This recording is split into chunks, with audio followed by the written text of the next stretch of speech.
Core JJ can't really play aggressively or posture aggressively whatsoever in this 2v2 now.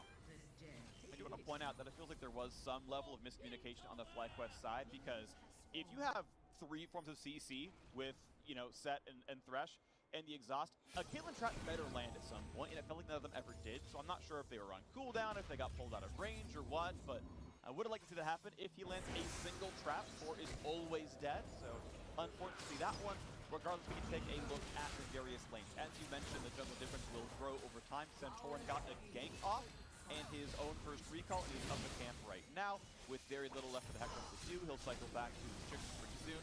In the mid lane, we've got equal farmers to these laners, both of them level 6, and in the top lane, pretty much the exact same boat. So very, very close game 1, somewhat as expected, and we'll see if FlyQuest, who are the kings of first blood, to get that happen in this game again. So something interesting to note about this mid lane matchup is even when Akali goes into the Shroud, you know, if you hit her with your Q, it does give you that little shadow reveal, and then you can actually try to auto her by autoing a minion and then having the soldier stab through in that small line AoE to actually connect to Akali. So, you know, there are some ways to attack the Akali with the Azir in this matchup, even when she's in the Shroud. Akali also has to be worried about any potential Azir ultimate to scoop her out of the Shroud. FlyQuest, though, on this Dragon, looks like they'll be able to finish it before TL gets here. 4v4, Jensen just TV'd back in, and they're going for the play. We've got Shen from the top as well. It's going to be a 5-on-5 already. Brock's getting low, though, has to get right back away as more healing comes through, but now the Ornhorn signals going to find one target. Core cannot get away easily. Hooker in one, gets some help. It's going to be first blood in first for FlyQuest. Really is a single auto attack and cannot get it. He flashed in and could not find Roxa. So it is a 2-for-1 as he's looking to find a second kill in this fight. And now FlyQuest are forced one away. Power of Evil does get himself back out, but it is 2 deaths in. Santorin and Solo both dropping in the FlyQuest side.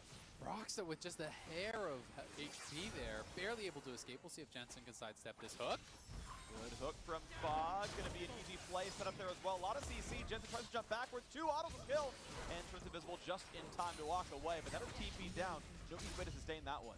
It did seem like Impact had a misclick on this because he actually ulted the Blitzcrank, I do believe, instead of the Hecarim who was diving forward. I think this fight could have looked pretty different had he had the ult. Yeah, there's the ultimate right onto Core JJ. You want that on the Hecarim. I mean, the Hecarim is diving the backline. Immediately, Broxa is pushed out because he doesn't have that Stand United. And there's also not a good position for Impact to get that immediate taunt off. So FlyQuest go forward. A good turnaround, though, from TL. Broxa barely able to escape that last auto attack. Not quite getting enough damage down to finish him off. And Tactical and Jensen getting a lot of damage out in the meantime. So TL come away from that with a slight gold advantage. But first blood on the Azir. Dragon over to FlyQuest. I think they're going to be pretty happy with it. Yeah, the Dragon is actually pretty good for the early game as well. When they have Arrow. Our longest good flash by Turtle gets it down in time, and now Team Liquid, can you be answered to? There's the flash in for the play. Tactical is slowed, exhausted. Nice stun coming through. That's going to be 1 kill, and Core JJ will it be the next one. About 3 seconds of next crowd control is up. Core is still running, and they want this dive. There's the play, there's the punch, there's the 2 kills, the bot lane, and FlyQuest strike back. Great job there from Ignar, finding the flash play. Yes, the flash was forced off of Turtle with a really nice arrow there from Tactical. So he hit level 6 on their timing. Ignar was not with them. But because TL went aggressive towards Turtle, trying to exploit the fact that Ignar was in the river, it gave an easy in for FlyQuest. Santorin was pathing down there. Ignar finds the angle with the flash play plus Lantern. And once they're up on top of the Ashe, as well as that flash splits, just not much of an option for them to really turn around and fight that. Damage back and forth, grasp created by both top laners, and ultimately Impact gets some decent damage with Demolish. Of course, Ornn is not terribly threatening, gets to knock down a turret plate up on that side of the map. I believe that is the first turret plate of the game, which Impact graciously got for himself up there after TPing back the top lane. After that bot lane fight, close game overall, 100 gold separates these teams. A bit of extra farm on some sides, so the 11 CSD in the top lane, and a little bit now. Second round, the jungle camps are up, blue buffs here. Delayed a little bit, but will be handed over to Jensen. Gotta say, it does feel good to have blue and Hecarim. Just beat it quite so badly on Akali, but it's still gonna help the lane. The energy regen, I think, sometimes is underrated on these types of champions because Akali does, you know, until you get presence of mind stacks on Akali, your energy is pretty low, and you don't always have the ability to kind of spam out and use actual map clear of someone like Azir. So this is going to help him out a fair bit. Your Broxa should be okay without that mana. He has some 5 mana from Machine he purchased early on, which is also going to help him first. And he is over on this Rick Herald that has been spotted by a ward. I don't think he knows that's there, though. I think he tried to leap for it. We saw bomb walk back and pop Scar's Bloom, but it might not matter. Ignar's around, of course, man roams 24/7. Tactical's actually already left the bottom lane, so bot lane is going to have no one in it, and Teal's going to have to answer this. There's an entire wave or two is going to be lost.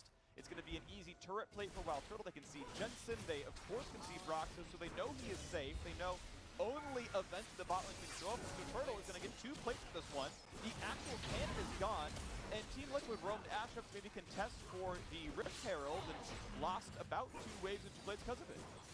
Yeah, exactly. When you actually add up all the gold that they lost from the waves, plus the experience that they lost, plus those 2 plates, you know, you're expecting to get about 2 plates, 2.5 plates with that Rift Herald, but Turtle has already gotten that in solo gold on the Caitlyn, so to me that's already more valuable. Then when you add in the cannon and then the experience and from the minions that was actually lost, I think it becomes even more so. Yes, there's that little bit of gold you get for killing off the Herald, but unless TL can get more, oh, poor JJ. A lot of CC, pretty easy hits there. Flash of the wall. Hook's gonna pull in Santorin, but he's gonna be tanky. Puts on the shield. Shen coming back over. That means the flash away to stay alive. Health bar low. No more CC available on him. Santorin's gonna just get away from this one. He's trading cooldowns back and forth. The Shen ulti, by the way, was canceled. Didn't need to do it. They could have left him down in bot lane, but solo weapon canceled. They didn't know he needed to do that. Now Broxer on the bottom side. Olenka's gonna answer that one. Just drops down that lantern, and then Broxton knows there's not much point in overcommitting there. You know, could get turned around on. He is very squishy still at this point. So, yeah, it's always tough, right? Like, generally speaking, when you see the stand united, unless you have full knowledge that it's going to be 100% one fight on the other side of the map, you just want to interrupt it, right? And I think that's kind of the safest play there from solo. Yes, if you know for sure that you're going to be able to win the fight and that you're going to be able to get away from the Shen, then you can just let it go through. But if it goes through and he gets a flash taunt, they get multiple kills, it can be pretty devastating. So you would need like perfect communication. Yeah, you really can't fault players for that one. Theoretically, it's doable, but either way, it is still a decent play overall, and you can't fault someone for stopping in general. Right? In general, you never really complain for that one. You can, you know? but you might be wrong. Exactly.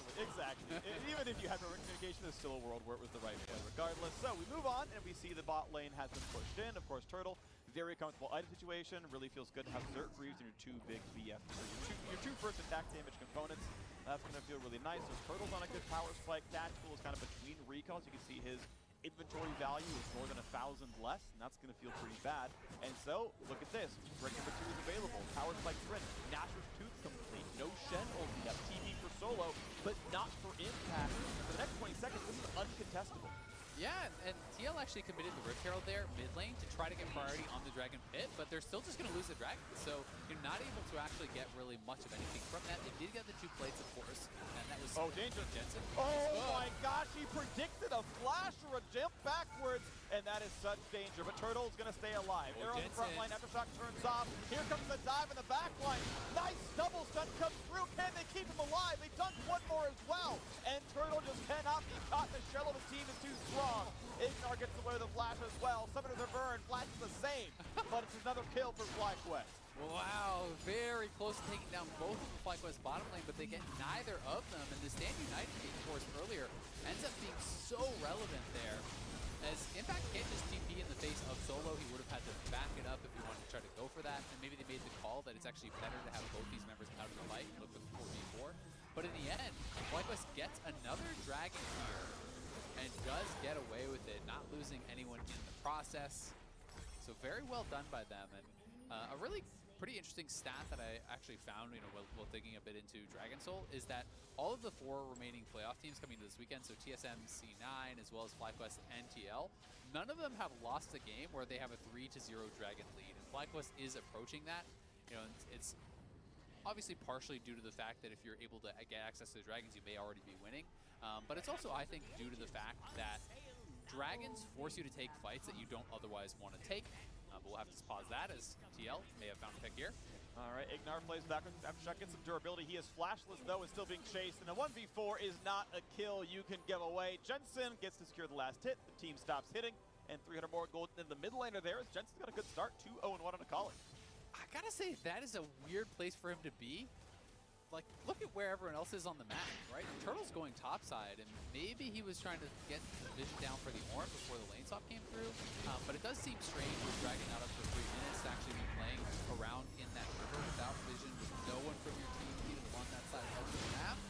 So it gives up a pretty easy kill over to Jensen. Jensen, who is a very dangerous person to be giving kills to. You know, if Macaulay gets too far ahead, you can really dominate the game. Talked about the fact that Jensen was popping off in his last Macaulay game against Immortals.